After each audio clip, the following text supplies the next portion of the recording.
Sweet, thanks. All right, so Apple has been on a tear this last week, releasing new hardware and even dropping iOS 12.2.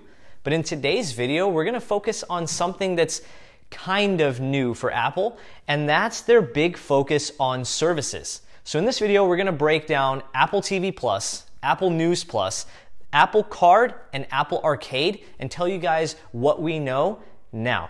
So let's start at the top of the list and talk about Apple News Plus. Now, as the name suggests, it's a subscription-based service that gives you access to hundreds of magazines and newspapers built into your Apple News app.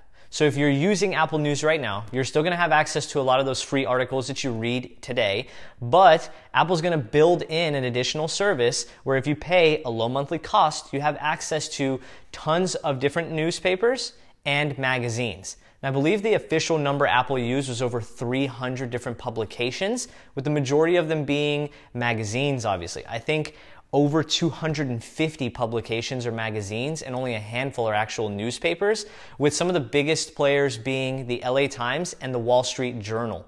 Now, Apple also talked a lot about their new format that they have for magazine editors and newspaper editors that makes the content look really, really nice on Apple News Plus. So there's a lot of focus on the design language and how the content is presented to you, as well as the quality of the content itself.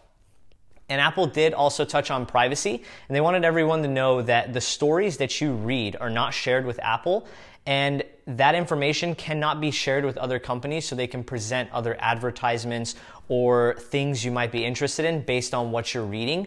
All of the actual intelligence that the Apple News app uses to recommend articles based on your interest is built on the phone side as opposed to an external server side. So everything is securely stored on your phone and no one else has access to it except for you. So this is cool. Now the price of Apple News Plus is $9.99 a month, and it sounds like it would be really cool for people who have tons of newspaper and magazine subscriptions. For someone like me, I'm just not into that kind of stuff. But Apple did estimate that if you wanted to individually sign up for each one of these newspapers and magazines, you'd be paying roughly $8,000 a year. So $9.99 a month, plus having these newspapers and magazines look beautiful on your phone, that's a really good price for people who are really into that kind of stuff. So we're sticking with Apple services that have a plus moniker at the end of them, and we're gonna talk to you about Apple TV Plus, which in its own thing is kind of broken down into two different parts: the redesigned Apple TV app and the Apple TV Plus paid subscription service. So let's start off with the redesigned Apple TV app and what's new with it. Now, I feel like this is Apple's attempt at taking over your living room box. And what I mean by that is Apple's trying to give you one location where you can access, with lack of a better word, any channel that you pay to receive TV or streaming services. So if you have Hulu, if you have Prime Video, cable, satellite, ESPN Plus, if you pay for HBO subscriptions, Showtime subscriptions, Starz subscriptions, every single one of those paid subscriptions that you have will be accessible in the new Apple TV application. So it's essentially one place that you can go to where you can access everything that you pay for in terms of TV content. So like I said, it's basically Apple saying the Apple TV that you have can essentially replace any other streaming hardware you have and a cable and satellite box. Now let's talk about Apple TV Plus. So Apple partnered with a lot of popular and influential actors, actresses, TV producers, directors, filmmakers. The list that they've created is massive, and I honestly can't even memorize it, but through the power of editing, you can now see the list right here in front of you.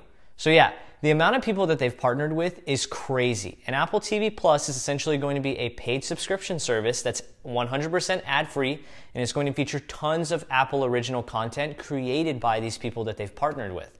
It'll have anything from documentaries to dramas to kids shows to comedies. You name it, Apple TV Plus is probably going to have it, and it's going to launch in over 100 countries, and it's going to be built right into your Apple TV app, just like Apple News Plus was built into the News app. Now, one interesting thing is that Apple did not disclose pricing on Apple TV Plus, so that's still yet to be determined. And I don't know how I feel about this service. I personally don't know if I would pay for premium Apple original content, especially when you have competitors like Netflix, Hulu, and Amazon Prime that are already producing fantastic original content. I think the biggest determining factor with Apple TV Plus is going to be how much Apple charges for this service. And that's something I'm excited to see. But yeah, that's basically Apple TV Plus in a nutshell. Now let's talk about the wild card out of all the services that Apple released, and that's Apple Arcade. So Apple Arcade, just like any other service they've been talking about, is a paid subscription service that gives you access to over 100 Apple Arcade exclusive games. So yeah, Apple said that these games are not going to be available on any other type of device or any other type of game streaming service, and Apple Arcade has a few interesting benefits to it. So first off, you won't have to pay in-app purchases, and it's 100% ad-free. So that monthly cost that you pay allows you to play any game without ads, and you don't have to worry about paying extra to unlock different things about the game. And that's pretty cool. Number two is that Apple Arcade values your privacy. You cannot, or let's say the game cannot collect any data about you or share any data about you without your permission. So your privacy is 100% in your control. And a third interesting thing, all games are going to be made available offline. So you can play on any device you have regardless of what your internet connection looks like. Now speaking of those devices, Apple Arcade is going to be available to play on any iOS, macOS, or tvOS device. So you can play on your iPhone, switch to your MacBook, switch to your Apple TV, all seamlessly without losing any in-game data. So you can play on one device and pick up on another device right where you left off. My thoughts on Apple Arcade though, Apple mentioned in the keynote that, I can't remember if they said iOS or I can't remember if they said that just Apple products in general are now the #1 gaming platform in the world. And I don't know where they get these kind of statistics from. I don't know if they count that if an iPhone has Candy Crush on it, it counts as a gaming device, and that particular iPhone counts as a gaming platform. But I think this one is also going to lie in the cost, same as Apple TV Plus. If Apple makes this too expensive, I don't think they're going to get a lot of people who are going to sign up for it, because at the end of the day, you're still playing mobile style games. I don't see a title like The Division 2 being available on Apple Arcade anytime soon. So if you kind of like those fun indie style games that have a lot of playtime to them, but at the same time are not going to be as expansive as full-fledged console games, then Apple Arcade could be really cool. But again, Apple can't make it too expensive, otherwise they're going to deter a lot of potential people who might want to sign up. Me personally, I have an Xbox One X with Xbox Live that I renew every single year. I don't think I'll sign up for Apple Arcade, but it's still going to be interesting to see where Apple prices this and who ends up actually signing up for it. Now, after all these services that we've talked about, let's talk about the one that completely caught me off guard, at least, and I feel like it came straight out of left field, and that's Apple Card. The digital card built into Apple Wallet with the option of having a titanium credit card offered to you by Apple, not a bank, on behalf of Goldman Sachs. No, but in all seriousness, Apple Card is a no-fees credit card issued by Apple. Now, they've partnered with Goldman Sachs to be the issuing bank and MasterCard to be the issuing card provider. And there's two ways that you have access to this card. The first one is to apply for it right in the Wallet app on your iPhone. You're approved in minutes, and once you do get approved, the credit card is then digitally added to your Wallet application, and it's ready to use in minutes. Now, for places that don't take Apple Pay, you have the option of requesting a physical card that'll be mailed to you. And that physical card is laser etched titanium. So I'm gonna sign up for this service because it seems really cool, and we're gonna go over some perks here in a few seconds. But the option to have a laser etched card, I'm definitely taking that option regardless of whether or not the place that I'm at takes Apple Pay or not. I don't care. Laser etched card with your name, that's just classy. Now, the Apple Card has absolutely no fees. There's no annual fee, there's no over the limit fee, there's no cash advance fee, and there's no late fee. So the only thing you really have to worry about is your APR rate, which that's going to be variable, anywhere from 13 to 24%, depending on your creditworthiness. Now, your card summary page is going to be intuitive and really easy to understand, and everything that you spend money on will be broken up into categories, and those categories are going to be assigned colors. So you can see exactly how much you're spending on each category on a weekly or a monthly basis. Now, another cool thing is each transaction, you can actually see where you've spent that money at the location on Apple Maps. So if you see a transaction you don't recognize, you can just check out the little animation of Apple Maps and you'll know exactly where you spent that money.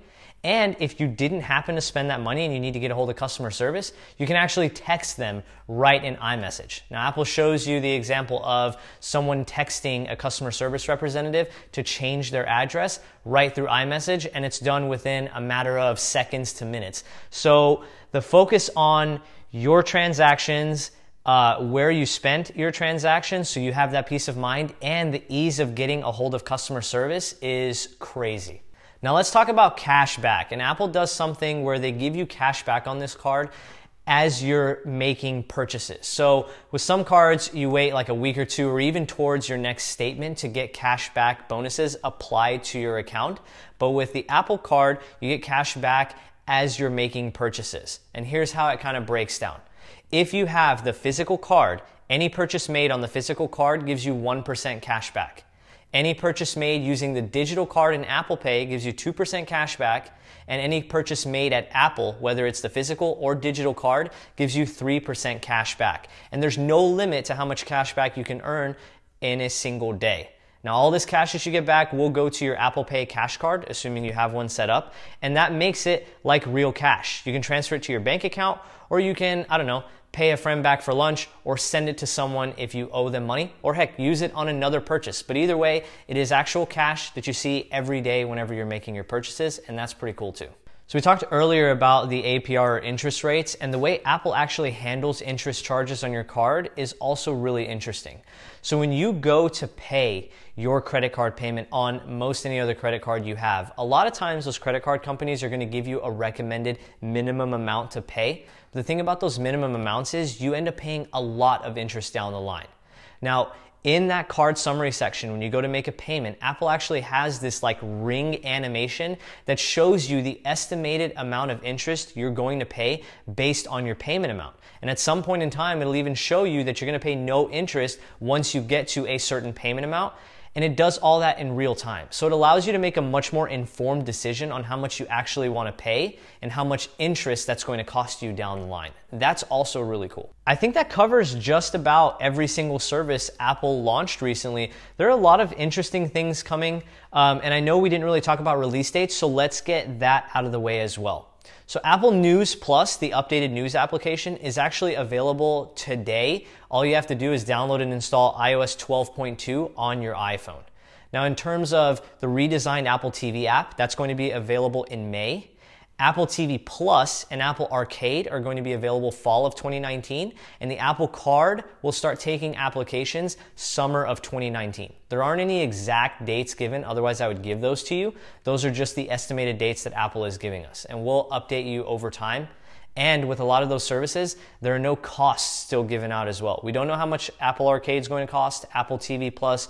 The only thing we know so far is how much Apple News Plus costs, and that's $9.99 per month. And like I said, you can sign up for that today. So that just about does it, guys. Apple's focusing on service, and I think it's really interesting. And I think I'm actually excited to see how much revenue that's going to generate for Apple in the long run, because I feel like a lot of the stuff they're bringing out now is going to solidify Apple in a lot more different environments outside of hardware and software. But they're projecting this to give them tons of benefits down the line, not necessarily immediately.